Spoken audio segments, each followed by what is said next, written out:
Linda Patterson thought she could break into my home at 2 a.m. with her HOA master key, but she had no idea who she was dealing with. My wife, Sarah, a federal prosecutor, had been waiting for this moment for 3 long years, and when Linda tried her lock, it wasn't just any door she was tampering with. It was the door of a man who had every right to stand up and fight back. I'll never forget the sound of metal scraping against metal as Linda fumbled with her illegally copied key, trying to force her way in. I heard her muttering about HOA rights and property inspections. At 2 in the morning, mind you.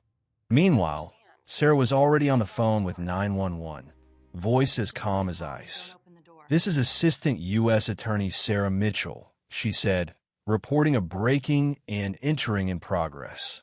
I could hear Linda's panicked voice cutting through the night. "This is HOA business.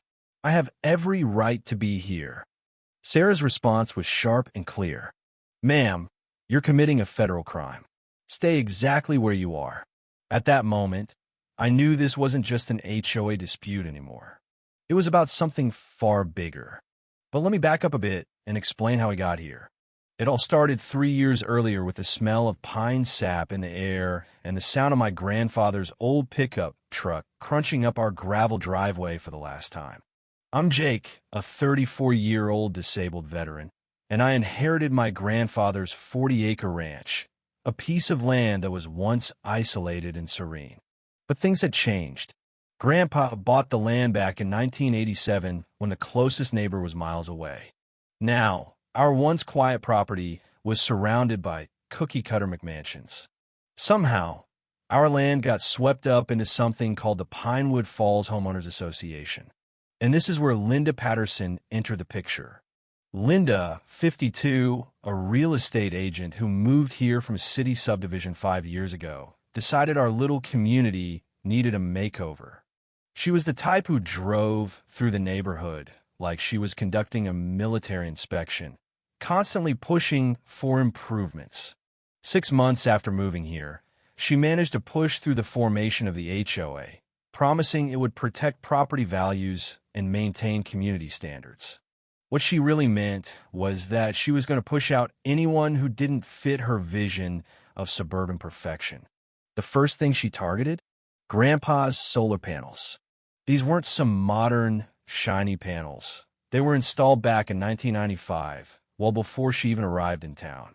They were unsightly, she claimed. They lowered the aesthetic value of the neighborhood. Never mind that they were grandfathered in by nearly 20 years. Then came the complaints about her propane tanks. They were commercial grade, she said. Industrial.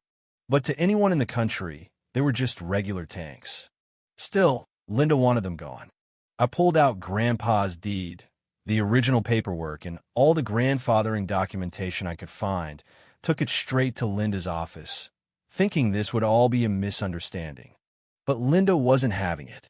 These modifications weren't approved by the current HOA board, she said, not even looking up from her computer. I tried to explain. These panels have been here 28 years, long before you were even in charge. That's when I saw it in her eyes, something cold, calculating.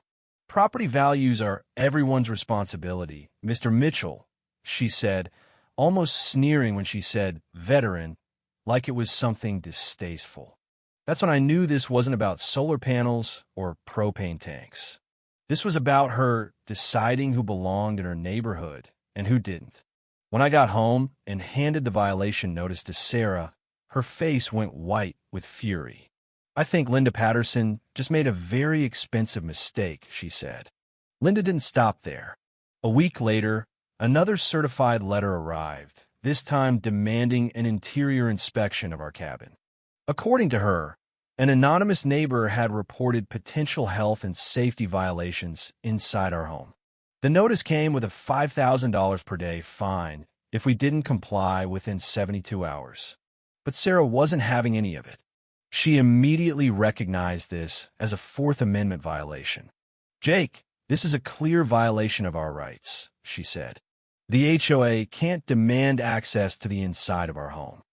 I spent the next day digging through all the HOA documents and Guess what I found?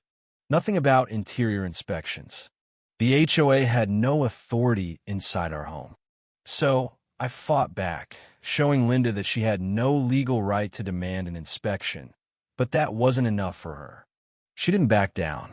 Our neighbor, Tom, a retired lawyer, stopped by that evening. You know, he said, sipping his coffee, Linda tried this exact thing with the Henderson family last year. They got so fed up, they sold their place for $30,000 under market value. That was when everything clicked into place. This wasn't about property values or neighborhood standards. It was about Linda forcing people out of their homes so she could flip the properties and make a profit. Her next move came 2 days later when fire trucks arrived at our house. Report of a propane leak, the fire chief said.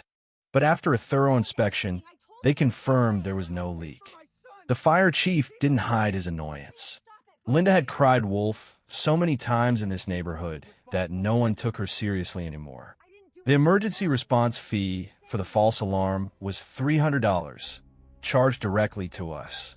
Linda claimed it was better safe than sorry. That was the last straw. Sarah started documenting everything. Every incident, every false claim, and every financial penalty Linda tried to impose. Harassment is about a pattern of behavior, Sarah explained. And this is what we're dealing with, a systematic campaign to target you. With Sarah's expertise, we began building a case that would eventually bring Linda to her knees. We installed security cameras around our property, capturing everything. And then Linda escalated further. She sabotaged our water supply and cut our power lines, all while we were away. But we had the footage. Sarah's investigation led her to discover Linda's contractor had been involved in the sabotage. Linda wasn't just harassing us. She was committing federal crimes. Her master key was used illegally, and we had the proof. Then came the final move. Linda made the biggest mistake of all. She tried to break into our home at 2 a.m. using her illegally copied key. That was the moment everything turned. We had her on camera, caught red-handed trying to commit burglary. Sarah, ever the professional, calmly called 911, and within minutes, law enforcement surrounded Linda. When a sheriff's deputy arrived, Linda was still trying to break into our house, insisting that this was HOA business. She was arrested on the spot. Her attempts to justify her actions only sealed her fate. Every word she said, every attempt to defend her criminal behavior, was caught on camera, ready to be used as evidence in court. Linda's arrest was the beginning of her downfall. The community, once divided, rallied together. We exposed Linda for the bully she was, and the fight for justice was far from over. As her crimes unraveled, the neighbors who once feared her began standing up. Sarah's federal case against Linda was solid, and it wasn't just about harassment. It was about a larger, systematic abuse of power. Linda's name became synonymous with corruption, and our community? It was transformed. We no longer lived in fear of an HOA president with a vendetta. We were free. And Linda? Well, she's serving time for the many federal crimes she committed. Her last mistake was underestimating the power of a community united against corruption. So, I want to ask you, what would you do if an HOA president tried breaking into your home in the middle of the night? Share your story in the comments. Maybe you've dealt with your own HOA nightmare. Let's hear it.